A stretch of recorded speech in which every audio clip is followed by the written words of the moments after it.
Angliyaning ayol podshoh Elizabet nomli aviamatkasi tunji qatim Yaponiyada to'xtadi. Mayda Angliyadan yo'lga chiqqan aviamatka va to'shig'uvchi paraxod poytaxt Tokioning janubidagi Amerika dengiz armiya bazasi Yokosukaga yetib bordi.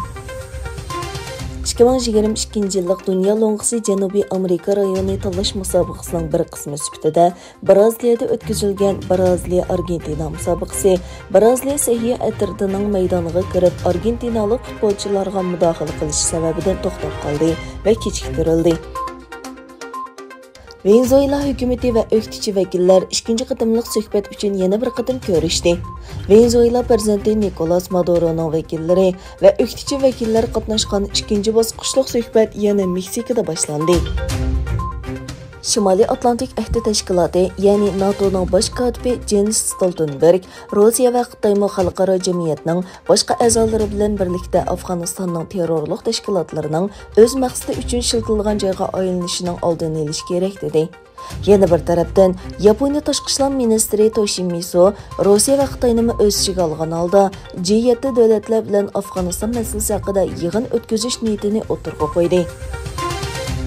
Armeniyaning ishg'oliyatidan ozod qilingan Ozarbayjonning Fezoli shahrida yasalgan yangi aerodromda sinov uchishlar davomlashmoqda. Qarabaq nomli aeroplanda axborot xodimlari Bakudan Fezoliga to'shildi. Safarga 35 minut vaqt ketdi.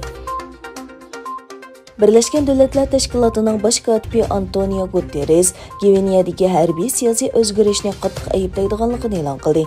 Guterres askarlarni prezident Alfa Kondeni darhol qo'yib berishga chaqirdi. Germaniyaning poytaxti Berlinda 17-chi navbatlik chiroq bayrami boshlandi.